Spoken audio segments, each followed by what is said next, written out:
मेरे प्यारे साथियों, कैसे हैं आप सब। आशा करता हूं कि आप बढ़िया होंगे। आज की वीडियो में आपको बताएंगे कि मध्य प्रदेश पुलिस कांस्टेबल का आखिर मेडिकल किस तरह से होता है और मेडिकल टीम में कौन कौन सम्मिलित होते हैं। डॉक्टर प्लस डॉक्टर के अलावा हमारे पुलिस के आला अधिकारी कौन कौन आखिर सम्मिलित होता है, क्योंकि बहुत सारे बच्चों की जानने की इच्छा है। तो मैं बता दूं, उसके पहले मैं आपको ये बता दूं कि अब इसके बाद में आपको मध्य प्रदेश पुलिस कांस्टेबल की job profile DEF plus SAF के बारे में बताऊंगा कि क्या काम रहते हैं, ट्रेनिंग कैसी रहती है। उसके बाद फिर आपको वेतन बताऊंगा कि 70, 80, 90 और 100 का वेतन नियम क्या है। उसके बाद मैं आपको बताऊंगा कि कुछ लोगों की इच्छा है ऑफिस में जॉब करने की, कहीं ना कहीं ऑफिस में उनकी इच्छा है कि ऑफिस में उनको जो है जॉब मिले, तो आखिर कैसे आपको ऑफिस में जॉब लेना है। तो आज का वीडियो होने वाला सिर्फ और सिर्फ Madhya Pradesh police constable medical की प्रोसेस। तो मेडिकल की ज्यादा समय नहीं लूंगा। तो मेडिकल की प्रोसेस में बहुत सारे आपके बिंदु देख रहे हैं, इतने सारे बिंदु मैं आपको बताऊं कि बहुत सारे बच्चों की ये बिंदु पर बहुत सारे इच्छाएं होती है जानने की। हाइट, चेस्ट, वेट, नौकनी, फ्लैट फुट नौकनी, चश्मा लगा हुआ है तो टैटू हुआ आंख में, आंख का कान का टेस्ट, आपका यूरिन टेस्ट, एक्सरे जो होता है आपका, ब्लड टेस्ट, पाइल्स, जो आपका प्राइवेट पार्ट्स हुआ, ऑपरेशन, किसी का ऑपरेशन हुआ तो क्या मेडिकल बाहर तो नहीं कर दिया जाएगा, सर्जरी, अपेंडिक्स, एक्सीडेंट, फ्रैक्चर हो गया अगर हाथ आपका तो भी दिक्कत तो नहीं होगी। और मेडिकल टीम में बताएंगे कि मेडिकल टीम में आखिर कौन कौन होते हैं। फिर दस्तावेज टीम होगी आपकी, आखिर किस तरह से आपके दस्तावेज होंगे, क्योंकि मेडिकल में दस्तावेज पहले होता है उसके बाद मेडिकल होता है आपका। फिर जांचें कौन कौन सी होती हैं, उसके बाद पुलिस अधिकारी, हमारे पुलिस आला अधिकारी कौन कौन मेडिकल में सम्मिलित होते हैं। ठीक है, तो ज्यादा समय लूंगा। सबसे पहले आपको देखो, सबसे पहले बात आती है कि सर मेडिकल आखिर कहाँ होता है। हॉस्पिटल में होता है या पुलिस लाइन में होता है या और कोई तीसरी जगह होता है। तो बता दूं आपको, मेडिकल होता है आपका पुलिस लाइन के अंदर ही, पंडाल बना लिया जाता है, वहीं अंदर ही आपका मेडिकल होता है। फिर जांचें के लिए आपको, जैसे ब्लड टेस्ट हुआ, यूरिन टेस्ट हुआ और आपका चेस्ट का एक्सरे कराने हुआ, उसके लिए आपको जो है हॉस्पिटल ले जाया जाता है। ठीक है, तो मैं बता दूं आपको कि आपके जो है पुलिस लाइन में ही डीईएफ जिला बल, जैसे मैं जिला बल में हूं तो मेरा मेडिकल जो हुआ पुलिस लाइन में हुआ था।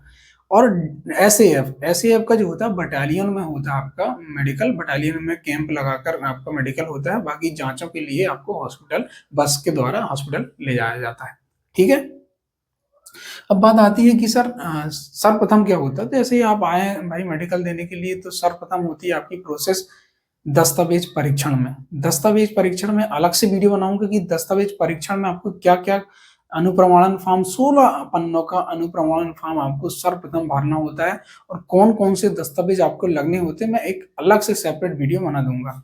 तो आप जैसे ही आए मेडिकल देने के लिए, आपको टेंट के अंदर बिठा दिया जाता है बढ़िया, और उसके बाद दस्तावेज परीक्षण किया जाता है। फिर 16 पन्नों का आपका अनुप्रमाणन फॉर्म, ध्यान देना, अनुप्रमाणन फॉर्म। ये फॉर्म जो है आपके लास्ट तक ये फॉर्म काम आएगा, क्योंकि इसी से ही आपका पुलिस वेरिफिकेशन होता है। पुलिस वेरिफिकेशन क्या होता है मैं अलग से ही वीडियो बना दूंगा। ठीक है, ये अनुप्रमाणन फॉर्म में पुलिस वेरिफिकेशन में काम आता है आपका, प्लस आपका अभी मेडिकल में काम आएगा, प्लस आपकी ज्वाइनिंग के समय काम आ गई। ये प्रोसेस रहती है इसमें। और जब आप अगर मेडिकल से कहीं भी आप अनफिट पाए जाते हैं या आपको लग रहा है कहीं ना कहीं आपको हाइट चेस्ट में निकाल दिया गया, तो री मेडिकल के समय ये ही अनुप्रमाणन फॉर्म आपको जो है देखा जाता है। ठीक है, तो अनुप्रमाणन फॉर्म 16 पन्नों का अनुप्रमाणन होता है। पूरा की पूरा मैं भर के बता दूंगा कि आखिर किस तरह से अनुप्रमाणन फॉर्म आपको भरना है। ठीक है, तो दस्तावेज परीक्षण हुआ, आपका जो भी दस्तावेज लाना है वो हो गया, अनुप्रमाणन फॉर्म आपको भरना। उसके बाद आपको ले जाया जाता है हाइट के लिए। सबसे पहले होती है आपकी हाइट। ठीक है, अब हाइट के लिए अलग अलग कैटेगरी के लिए बता दूं। अगर आप ऐसे एफ की हाइट अगर नाप रहे हैं, आप ऐसे एफ की हाइट, तो ऐसे एफ में देखो लड़की तो इसमें नहीं होंगी, तो लड़कों के लिए अगर आप बात करूं, general OBC, ST SC, sorry general OBC के लिए ये 168 रहेगी और 165 रहेगी आपकी आपका एसटी एसटी कैटेगरी और एससी कैटेगरी के लिए, ऐसे ऐप में।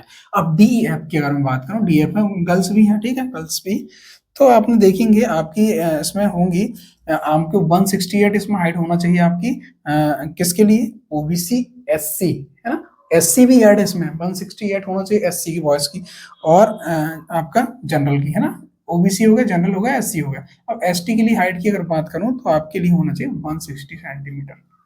ठीक है, तो ये एस एफ डी एफ के लिए अलग अलग हाइट का मेजरमेंट है। ठीक है, नेक्स्ट अब आपका उसके बाद जैसे हाइट हो जाती है, देखो अब बात आती है कि सर थोड़ा बहुत अगर हाइट कम है तो थोड़ा बहुत में थोड़ा एक दो माइनर मिस्टेक में अगर कहीं कहीं ना कहीं थोड़ा बहुत अंतर आ रहा है तो कोई दिक्कत नहीं, आप हल्के से बाल बढ़ा लें तो कोई दिक्कत नहीं जाएगी। बाकी अगर आपकी हाइट भाई अगर 1 इंच कम है तो कहीं ना कहीं इसमें बहुत दिक्कत होगी, है ना। कुछ पॉइंटों में कम है तो चल सकता है, लेकिन अगर 1 इंच 2 इंच कम है तो फिर नहीं चलने वाली हाइट आपकी, ठीक है। हाइट का टेस्ट हो गया आपका। उसके बाद आपको जो है चेस्ट के लिए आ जाएगा। चेस्ट के लिए लड़कियों के लिए कोई प्रावधान नहीं है। लड़कों की अगर चेस्ट की बात करूं तो आपको चेस्ट जो है ऐसे, अब मैं अगर चेस्ट की बात करूं तो मैं आपको 79 से 79 + 5 आपको फुलाना अनिवार्य, तो ऐसा 84। और डीएफ की बात करूं तो 81 से आपको 86, ऐसा चेस्ट आपको चाहिए। 81 से 86 चेस्ट होना चाहिए। अब बात आती है कि सर चेस्ट अगर हमारा फूला नहीं, अगर चेस्ट कम आएगा, देखो 19-20 चलता है इसमें। चेस्ट में अगर आपका 1-2 सेंटीमीटर कम आ रहा है तो इतना मैनेज हो जाता है, लेकिन आपका अगर 5-7 सेंटीमीटर है तो फिर दिक्कत हो गई आपको, ठीक है। और 5 सेंटीमीटर फुलाना अनिवार्य है, ये बहुत जरूरी है। 5 सेंटीमीटर आपको फुलाना अनिवार्य है, ठीक है। मतलब आपके हार्ट में कहीं ना कहीं प्रॉब्लम है जब भी आपका चेस्ट नहीं फूल रहा। अगर आपका चेस्ट नहीं फूल रहा मतलब कहीं ना कहीं हार्ट में प्रॉब्लम है, तो आपको ये ध्यान देना है, ठीक है। अब आता है आपका वेट। वेट तो लड़कियों के लिए 40 किलोग्राम होना चाहिए और लड़कों के लिए 50 किलोग्राम कम से कम आपको वेट होना चाहिए, ठीक है। अब आती है नौकनी। देखो नौकनी की क्या होती है, नौकनी आपको समझ में आती है। नौकनी दोनों घुटनों के बीच होती है। मतलब नौकनी का मतलब होता है घुटनों के बीच गैप ना आना, ही नौकनी कहलाती है। मतलब नौकनी होती है दो प्रकार की। एक होती है नौकनी मतलब आप दोनों घुटनों के बीच, एक होती है नौकनी आपकी हड्डी वाली नौकनी, जिसमें दोनों घुटनों के बीच आपकी हड्डी जो है बढ़ जाती है, इस वजह से आपको जो गैप नहीं दिखता। दूसरा होती है आपकी मांस वाली, ठीक है, फैटी नौकनी जिसको बोलते हैं। तो वो फैटी नौकनी की रनिंग करके खत्म हो जाती है। जैसे अभी हमारे बच्चों ने 1 साल तक तैयारी करा है फिजिकल की, तो इनकी फैटी नौकनी तो खत्म ही होगी तो होगी सिर्फ हड्डी वाली नौकनी। तो ये नौकनी में मतलब उसमें स्केल डाल के दोनों आपके पैरों के बीच स्केल डाल के देखा जाता है कि घुटनों में आपके जो है गैप है कि नहीं है, ठीक है। तो दो प्रकार की नौकनी बताया मैंने, एक हड्डी वाली नौकनी, एक आपको फैटी नौकनी। तो फैटी नौकनी तो अभी तक बच्चों ने तैयारी करे थे चली गई होगी।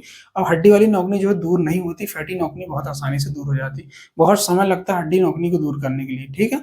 तो आप ये नौकनी की समस्या से जो है तो ये टेस्ट होता है नौकनी के। दोनों घुटनों के बीच स्केल डालकर ऐसा देखा जाता है कि आपके पैरों के दोनों घुटनों के बीच गैप है कि नहीं, ठीक है। ये हो गया नौकनी। अब आता है फ्लैट फुट। फ्लैट फुट में आपके पैरों के बीच में जो आर्च बना हुआ है, आपके पैर के जो बीच में जो है, अब पैर के बीच में देखो आर्च बना हुआ। अगर आर्च नहीं बना मतलब आपके पैर जो है पूरी तरह से फ्लैट जम रहे हैं। आप पिक्चर भी देखते जाएं तो आपके पैर जो है फ्लैट पूरी तरह से जम रहे हैं। मतलब कहीं ना कहीं आपके पैरों के बीच में, वो सॉरी, आपके तलवे में आपके जो है आर्च बनना चाहिए। आर्च किसी भी हालत में बनना चाहिए तभी, नहीं तो आपके फ्लैट फुट की समस्या से आप हैं मतलब कहीं ना कहीं।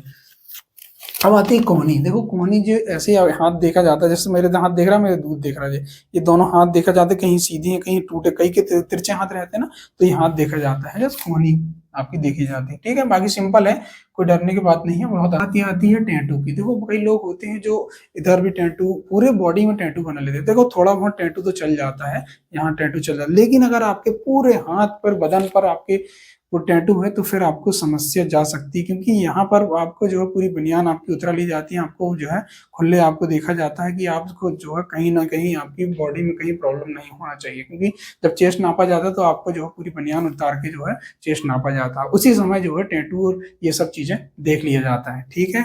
अब आते हैं दांत। दांत की अगर हम बात करूं, देखो दांत आपके ये सामने के दांत दिख रहे हैं ना, ये दांत होना अनिवार्य है ना। ये सामने के दांत दिख रहे हैं तो ये होना अनिवार्य है, ठीक है। सामने के दांत आपके टूटे नहीं होना चाहिए, ठीक है। अब आती है आंख और कान टेस्ट। देखो मैं आंख का बाद में बताऊंगा, कान टेस्ट की बात करूं तो कान में क्या होता है आपके कान के जब टेस्ट होता है तो आपका आंख बंद कर लिया जाता है।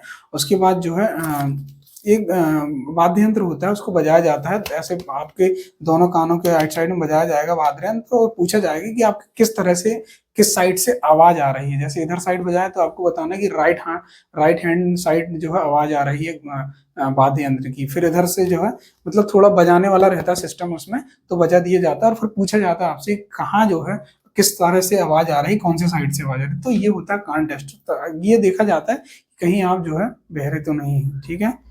और कान में मैल, देखो कान में क्या डॉक्टर जो है टॉर्च मार के देखता है कि कहीं आपके कान के अंदर मैल तो नहीं है और कहीं कान के पर्दे तो नहीं फटे आपके, ठीक है। ये सब चेक किया जाता है कान में, ठीक है। तो आप जब भी मेडिकल देने आए तो भाई कान साफ और काफ करवा लें ताकि आपको जो है दिक्कत नहीं जाएगी, ठीक है। छोटी मोटी में चीजों में आपको जो बाहर ना करें, ध्यान रखना आप, तो आप जो है पूरी तरह से सतर्क होके आए और आप पूरी तरह से तैयार होके आए।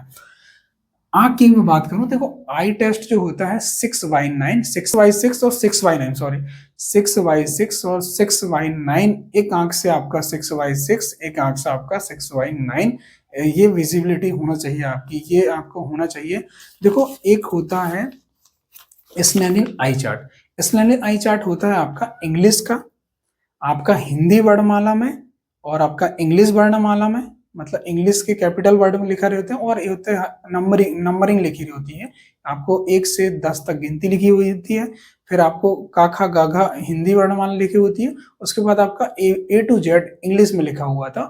आपको जो है लगभग आपको 10 फीट दूरी पर देखा जाता है। आप ऐसा हाथ मतलब ध्यान दें, जब आप आई टेस्ट करवा रहे हैं तो आप जो है बिल्कुल आप टसा के नहीं रखें, हल्का फुल्का आप जो है इसको जो है ज्यादा जोर से नहीं पकड़ना। अगर ज्यादा जोर से अगर आप एक आंख को दबाओगे, दूसरी फिर हल्का सा आपको अंधेला आएगा, तो आपको हल्का सा एक आंख दबा के जो है एक आंख आपको बंद करके आपको जो है टेस्ट देना है। जो स्नेलिंग आई चार्ट दिख रहा है आपको, स्नेलिंग आई चार्ट के माध्यम से ही आपको पूछा जाता है कि आपकी जो है, देखो वहां पर आपको देखा होगा कि आप जो लास्ट लाइन देख रहे हैं 6/12 की, उसके ऊपर 6/9 की और आप लाइन देख रहे हैं, तो वहां पर आप 6/9 तक आपको दिखने होना, एक आंख से आपको 6/6 दिखने होना, ठीक है। ये होता है आई टेस्ट।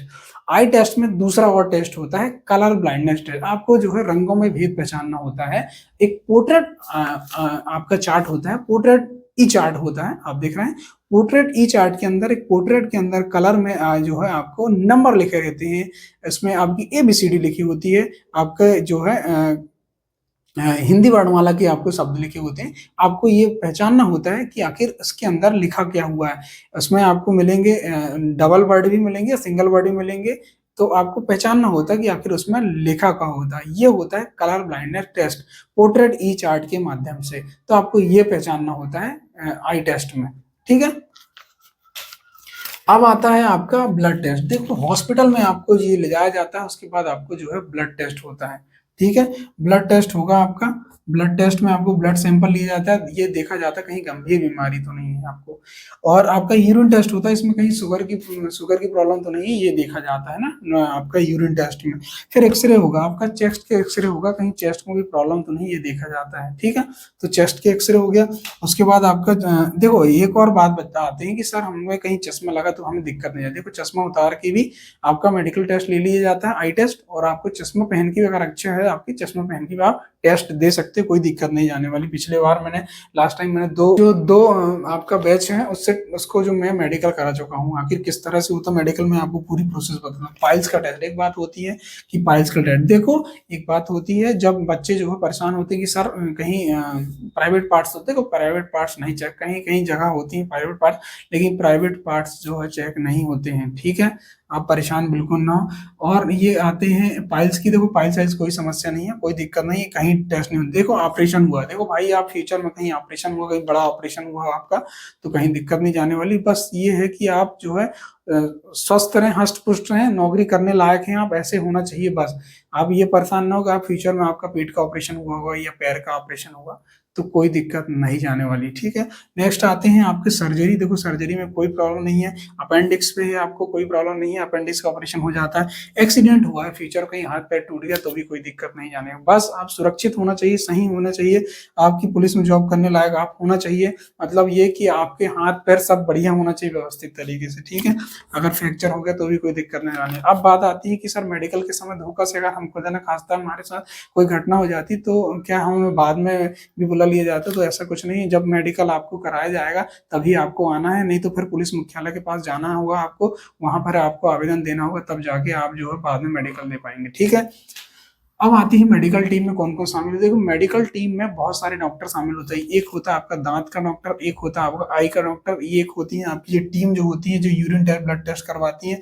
आपके जो है आंख का डॉक्टर होता है, ठीक है, ये डॉक्टर आपको मेडिकल टीम में होती है। इसके बाद दस्तावेज टीम में हमारी पुलिस डिपार्टमेंट की टीम होती है, डीएसबी से, स्थापना शाखा से और लाइन से बहुत सारे लोग जो है यहाँ पर होते हैं जो आपका ये टीम आपका दस्तावेज करती है। यहाँ पर भी डीएसपी रैंक के अधिकारी होते हैं। बाकी देख रेख में बता दूं, पुलिस अधीक्षक महोदय जो होते हैं जिला के जो बॉस होते हैं पुलिस अधीक्षक महोदय, ये इन्हीं की निगरानी में सारी टीम जो है कार्य करती है। ठीक है, जांचें होती हैं, जांचें बता दिए कौन कौन सी जांचें होती है, ये सब जो है पुलिस अधिकारी की देखरेख में होता है।